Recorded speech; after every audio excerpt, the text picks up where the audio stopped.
우리에게 주신 하나님의 말씀 함께 봅니다. 이사야서 42장 1절에서 4절까지입니다. 내가 붙드는 나의 종, 내 마음에 기뻐하는 자, 곧 내가 택한 사람을 보라. 내가 나의 영을 그에게 주었은즉 그가 이방에 정의를 베풀리라. 그는 외치지 아니하며 목소리를 높이지 아니하며 그 소리를 거리에 들리게 하지 아니하며 상한 갈대를 꺾지 아니하며 꺼져가는 등불을 끄지 아니하고 진실로 정의를 시행할 것이며 그는 쇠하지 아니하며 낙담하지 아니하고 세상에 정의를 세우기에 이르리니 섬들이 그 교훈을 앙망하리라. 아멘. 구약 성경에 보면은요, 메시아로 오실 그 메시아 예언을 기록한 구절이 많이 있습니다. 그 중에 하나가 오늘 본문입니다. 오늘 본문에 보면은요, 장차 오실 구원자를 여호와의 종이라고 부르면서 그가 누구인지, 그가 어떤 사역을 할 것인지 구체적으로 기록해 놓았습니다. 그러므로 오늘 말씀을 통하여 여호와의 종으로 오신, 메시아로 오신 예수님의 모습을 살펴보면서 예수님 믿고 구원받은 우리들도 주님의 모습을 닮아갈 수 있기를 주님의 이름으로 축원드립니다. 아멘. 오늘 본문 1절 말씀 다시 한번 보겠습니다. 내가 붙드는 나의 종, 내 마음에 기뻐하는 자, 곧 내가 택한 사람을 보라. 내가 나의 영을 그에게 주었은즉 그가 이방에 정의를 베풀리라. 이렇게 말씀하고 있는데요, 이 1절은 히브리어로 보라라는 말로 시작해요. 히브리어로 hand이라고 하는데요, hand, behold라는 뜻입니다. 보라, 보라 이렇게 시작을 합니다. 나의 종을 보라고 이야기합니다. 나의 종을 보라. 그런데 6절에 보면은요, 나 여호와가 너를 불렀은즉, 그러므로 여기 1절에 나오는 나의 종은 여호와의 종인 것이에요. 여호와의 종, 주의 종을 의미하는 것입니다. 그렇다면 여호와의 종은 누구입니까? 여호와께서 붙드시는 자예요. 여호와의 마음에 기뻐하시는 그의 택하신 분입니다. 그는 하나님의 영을 받으시는 분이에요. 여기서 여호와의 종이 누구냐에 대해서 학자들마다 여러 가지 의견들이 있습니다. 그런데요, 오늘 본문에 보면 여호와의 영을 받은 이상적인 통치자의 모습을 이야기하고 있거든요. 그분이 바로 누굽니까? 예수 그리스도십니다. 하나님의 영을 받아서 하나님 나라를 이 땅에 가져오시고 정의를 통치하시는, 공의를 통치하시는 메시아 곧 예수 그리스도이신 것입니다. 신약 성경에 보면은요, 실제적으로 이 본문, 이 이사야서 42장 1절 본문을 예수님께 적용시켰습니다. 예수님께서 공생애 시작하시기 전에 세례 요한에게 세례를 받으셨죠. 예수님이 세례를 받으실 때에 두 가지 사건이 나타납니다. 첫째는 마가복음 1장 10절에 보면 하늘이 열리고 성령이 비둘기같이 예수님 위에 임하셨습니다.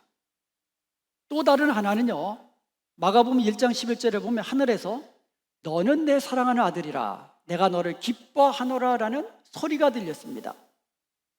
그러므로 오늘 본문에 나오는 주의 종에 대한 예언은 예수 그리스도에 의해서 성취된 것이에요. 그렇다면 예수님께서 여호와의 종으로 이 땅에 오셨다면 이 땅에서 그가 담당한 사역은 무엇일까요? 오늘 본문에 여호와의 종이 담당할 사역에 대해서 말씀하고 있습니다. 1절 하반절에 보면 그가 이방에 정의를 베풀리라 이 말씀을 하고 있어요. 정의를 베풀리라. 그런데 이 정의라는 이 말이 이전에 그 성경, 개역 성경이 있잖아요. 개역 한글 성경에는 공의라고 번역이 되었어요.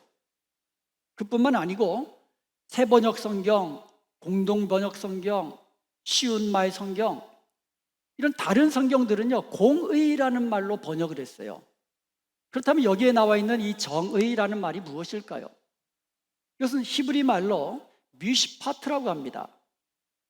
구약 성경에서는 주로 judgment, 그러니까 재판하고 통사하고 또 판결을 내리고 이런 의미로 사용됩니다. 실제로 그런 의미예요, 주로. 그리고 또 다른 말은 justice라는 말로 정의라는 의미로 사용이 됩니다. 그리고 그 밖에도요, 바른, 고듬, 그리고 하나님의 율례할 때 율례, 다양한 의미로 사용이 되었어요. 예를 들어서 이 이사야 예언을 마태복음 12장 18절에서 인용을 합니다. 마태복음 12장 18절에 보면 보라 내가 택한 종 곧 내 마음에 기뻐하는 바 내 사랑하는 자로다. 내가 내 영을 그에게 줄 터이니 인용을 했어요. 그런데 그 다음 구절을 뭐로 번역했어요? 그가 심판을 이방에 알게 하리라. 이사야서 42장 1절에서는요 정의를 시행한다고 했거든요. 그런데 그것을 인용한 마태복음 12장 18절에서는 심판을 이방에 알게 하리라 그랬어요. 심판으로 번역했어요.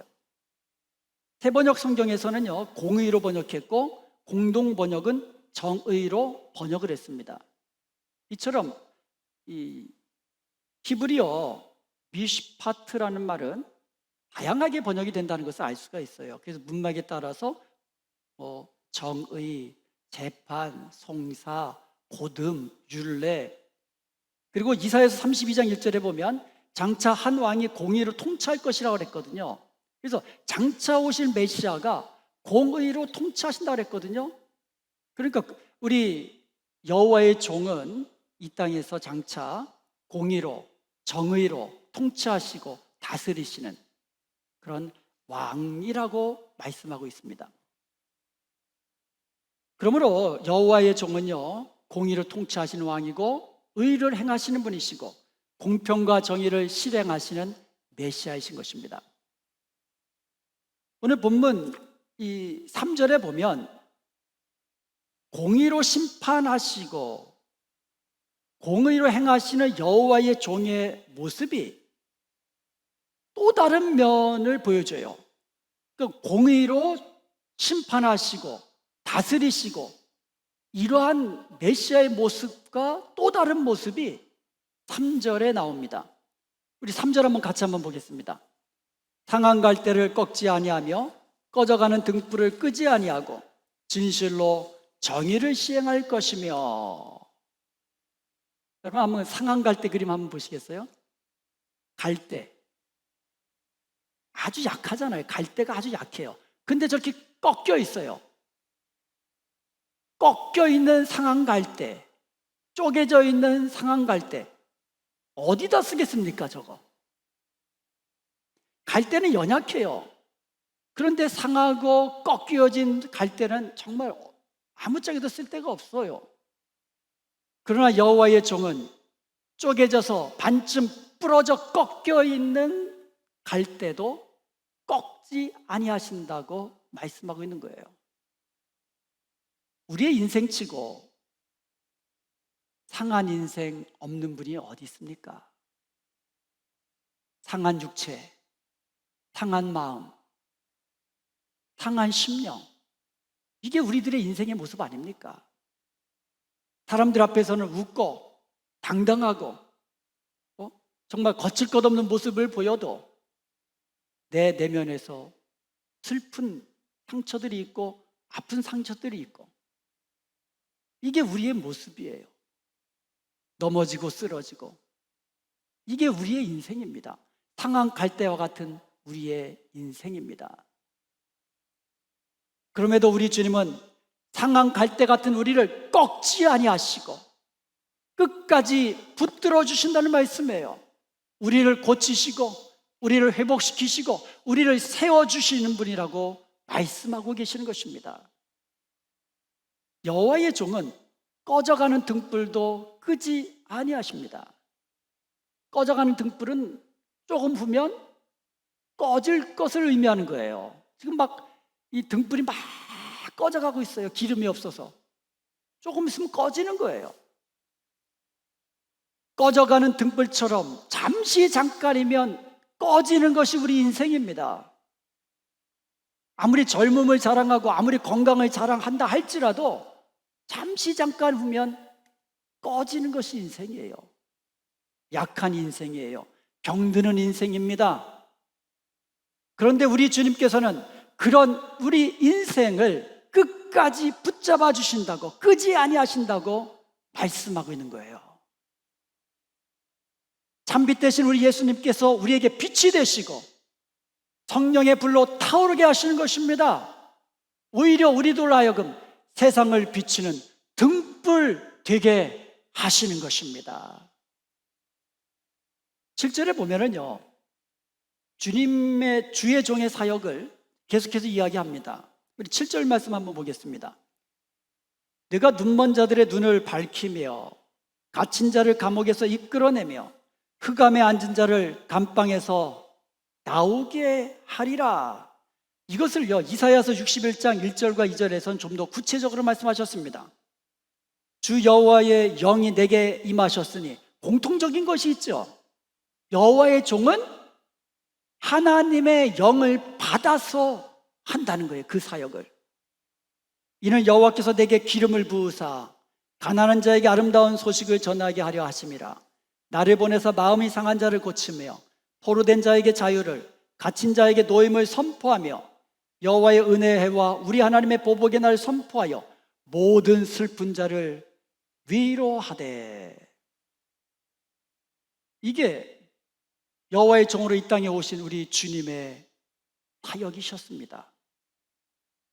누가복음 4장에 보면은요, 예수님께서 물로 세례를 받으시고 성령을 이제 받으셨잖아요. 충만히 받으셨잖아요. 그리고 나서 광야로 가셔서 마귀에게 시험을 받으셨지만 말씀으로 물리치셨습니다. 그리고 나서 갈릴리 지역을 돌아다니면서 천국 복음을 전파하셨는데, 하루는 나사렛에 이르러서 안식일에 회당에 들어가셨습니다. 거기서 예수님께서 펴서 읽으신 성경이 바로 이사야서 61장 1절, 2절 그 본문이셨어요. 예수님의 사역, 가난한 자들에게 아름다운 소식을 전하는, 이것이 예수님의 이 땅에서의 사역이셨습니다. 마음이 상한 자를 고치시고 병든 자들을 치료해 주셨습니다. 귀신 들린 자들을 온전케 하셨습니다. 주의 노예요, 사탄의 종된 상태에 있는 사람들을 해방시켜 주신 것입니다. 예수님은 죄로 말미암아 죽을 수밖에 없는 우리 인생들, 더 이상 소생할 가망이 없는 우리 인생들을 부르시고 멸망시키지 아니하시고 치료하시고 고쳐주시고 구원해 주신 것입니다. 오늘 본문 4절에 보면은요, 그는 쇠하지 아니하며 낙담하지 아니하고 세상에 정의를 세우기에 이르리니 섬들이 그 교훈을 앙망하리라 말씀하고 있습니다. 여호와의 종으로 이 땅에 오신 예수님께서는요, 주님이 기뻐하시는, 하나님이 기뻐하시는 일들을 행하시면서 결코 쇠하여지지도 아니하셨고 낙담하지도 않으셨습니다. 끝까지 붙잡아 주시고 끝까지 싸매어 주시고 끝까지 참아 주시고 끝까지 보살펴 주시고 마침내 이 세상의 정의를 세우신 것입니다. 그 결과 섬들이 그 교훈을 앙망하리라 말씀하고 있어요. 여기서 섬들이라는 것은요, 온 세상이라는 의미예요. 온 세상이 주님의 통치를 바란다는 뜻입니다. 온 세상이 메시아이신 예수님의 교훈을 바라며 주님께 소망을 두게 되리라는 말씀인 것입니다. 여러분, 혹시 여러분 가운데 상한 갈대처럼 흔들리시는 분이 있습니까? 우리 인생은 참 약해요. 꼿꼿이 정말 결코 무너지지 않을 것 같으면서도 한순간에 무너지는 것이 우리의 인생입니다. 우리의 마음에 상처 입는 거 한 마리면 그냥 인업부예요. 내 마음에 상처 주는 말 한마디면 되고요. 우리를 힘들게 하는 거 그냥 우리 주위에 널려 있어요. 상한 갈대처럼 흔들리고 꺾이고 넘어지고 실패하고 이렇게 쉬운 것이 우리 인생이에요. 꺼져가는 등불처럼 기름이 다 소진되신 분이 있습니까? 내 힘으로 이것도 해보려고 하고 내 능력으로 저것도 해보려고 하고 내 지혜로 어느 것이 가장 좋은 것인지 판단하면서 그 길을 가려 하는 우리의 인생 속에 꺼져가는 등불처럼 기름이 다 없어져 버린, 말라져 버린 그것이 바로 우리의 인생 아닙니까? 내 힘으로 하려다 보면 꺼져가는 등불 같은 인생이 되고 마는 것입니다. 사랑하는 여러분, 오늘 이 찬양 들으면서 제가 은혜가 됐어요. 복음 안에 소망이 있고 복음 안에 생명이 있고 우는 자들에게 참된 위로와 소망과 생명을 주시는 분은 우리 주님밖에 없습니다. 이 찬양 아닙니까? 마음이 상하신 분이 있습니까? 기름이 다 소진해서 꺼져가는 등불 같은 분이 있습니까? 상한 갈대를 꺾지 아니하시고 꺼져가는 등불을 끄지 아니하시는 주님만 바라보십시오. 그분께만 소망을 두십시오. 그분은 끝까지 우리를 붙잡아 주시고 그분은 끝까지 우리와 함께 하시며 끝까지 우리를 능력으로 주님이 기뻐하시는 길로 인도해 주시는 것입니다. 사랑하는 여러분, 예수님은요 여호와의 종으로 이 땅에 오셔서 아버지께서 기뻐하시는 모든 일들, 모든 계획들, 모든 뜻을 다 이루셨습니다. 이제 예수님의 종된 우리도 이 땅에서 주님이 기뻐하신 뜻대로 행해야 하는 줄로 믿습니다. 상한 갈대와 같은 인생들에게 생명의 길을 보여주어야만 해요. 꺼져가는 등불 같은 이 세상 사람들에게 소망의 길이 예수님께 있다는 것을 알려주어야만 하는 거예요. 죄로 인해 멸망받을 인생들에게 영원한 생명이 되시는 예수 그리스도를 알려주어야만 하는 것입니다. 그렇다면 어떻게 알려줘야 될까요? 어떻게 예수님을 보여주어야 할까요? 성경에 보면은요 의인이라고 칭함받는 사람들이 몇 명 있어요. 그 중에 대표적으로 누가 있죠? 아브라함도 그렇고 또 노아가 의인이라 그랬잖아요. 당대의 완전한 자라고 그랬잖아요. 또 누가 있습니까? 욥도 의인이라 그랬어요. 그리고 신약에 와서는요 요셉을 의로운 사람이라 그랬어요. 요셉, 마리아의 남편 요셉을 의로운 사람이라 그랬어요. 근데 이들의 공통점이 있다면요 하나님과 동행하는 사람들이에요. 그리고요 하나님의 말씀에 즉시 순종하는 사람들이에요. 한 번도 홍수가 나는 거 본 적이 없지만 방주 만들라고 하시니까 그대로 순종한 거예요. 처녀가 잉태하는 거 본 적이 있습니까? 그런데 주님의 사자가 요셉에게 나타나가지고 내 아내 마리아가 잉태된 것은 성령으로 된 것이다 그러니까 그대로 믿었어요. 그리고 주의 사자의 분부를 따라 마리아를 집으로 데리고 들어온 겁니다. 어떤 말씀이든지 믿음으로 즉시 순종했던 사람들, 이것이 의로운 사람들의 모습이에요. 욥은 또 어떻습니까? 한순간에 하루아침에 엄청난 이 비극, 절망적인 상황을 맞이했지만 그는 끝까지 믿음을 지켰습니다. 그는요 정말 이 자녀들 생일 때만 되면 하나님 앞에 예배드리고 제사드리고, 혹시나 알지 못하는 죄를 범했을까 또 속죄 제사를 드리고, 이처럼 의인들은요 하나님께 예배의 자리를 지켰던 사람이고 믿음으로 끝까지 주님의 길을 갔던 사람들입니다. 요셉을 한번 보세요. 어느 날 갑자기 자기하고 약혼한 마리아가 임신한 겁니다. 여러분, 그 당시에 불륜, 간음을 하게 되면 그냥 이 사람들 앞에 돌 맞아 죽어도 그냥 마땅한 그런 죄를 지은 겁니다. 그런데 의로운 요셉은 어떻게 했습니까? 성경에 보니까 그를 드러내지 아니하고 가만히 그냥 끊고자 했더라. 약혼을 파기하려고 한 거예요. 우리가요 의로운 행위, 의로움이라는 것을 착각할 때가 많아요. 의로움 그러면 불의를 참지 못하고, 불의를 보면 불같이 일어나고, 돌을 들어 치는 행위, 이것을 우리는 하나님의 의로움이다라고 생각하는 사람이 있어요. 이것이 의로운 모습이다라고 착각하는 사람이 있어요. 그런데 보세요, 요셉은 어땠습니까? 성경에 그를 의롭다고 했어요. 의로운 사람이라고 했어요. 그런데 그의 행위는 긍휼을 베푸는 모습으로 나타난 겁니다.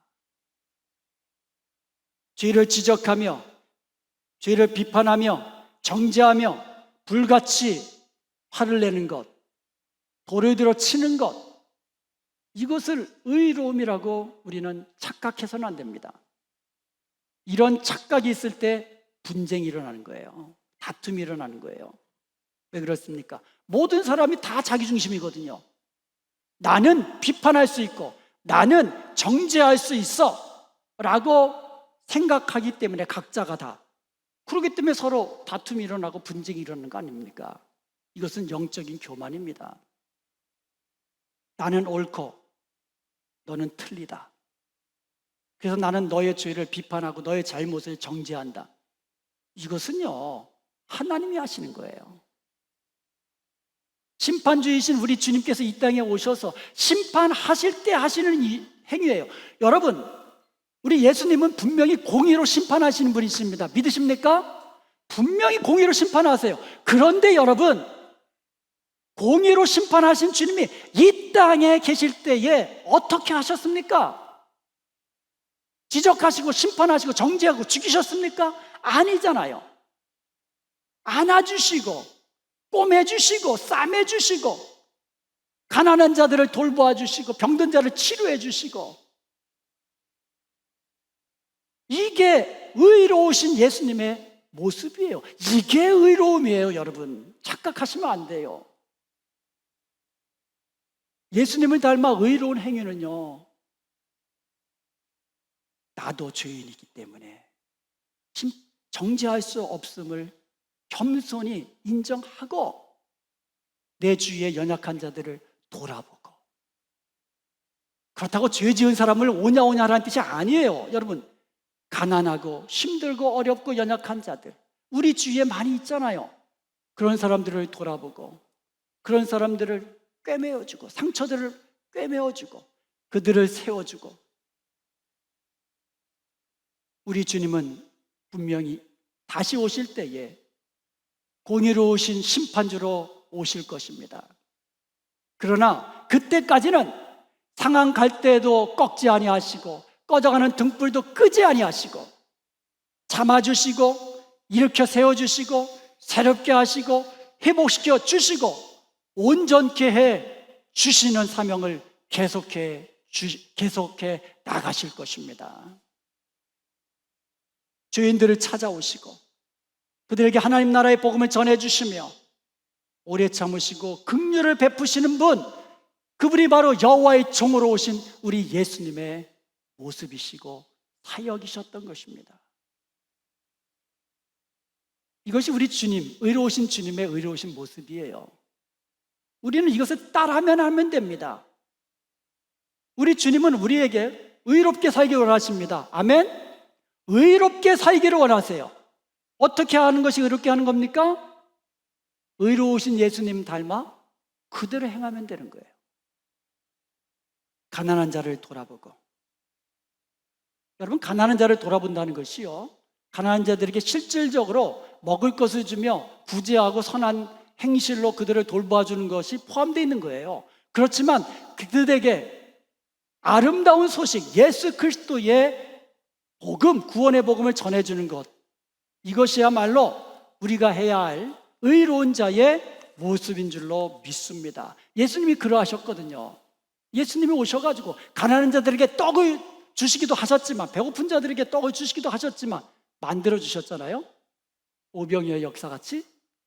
그렇지만 하늘에서 내려온 산떡이신 예수님을 전해 주시면서 예수님을 믿음으로 영원한 생명을 얻게 하고 영원히 그 배에서 샘솟는 영생하도록 솟아나는 영생수를 주신 것이 우리 예수님의 모습이고 사역이셨습니다.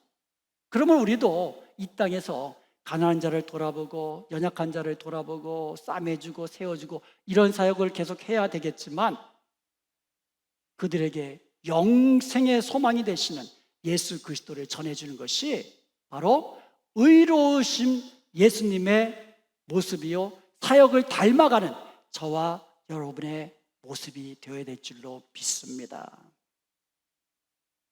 예수님은요, 이 사역을 성령의 능력, 성령으로 충만히 받으셔가지고 성령의 능력으로 이 일을 행하셨어요.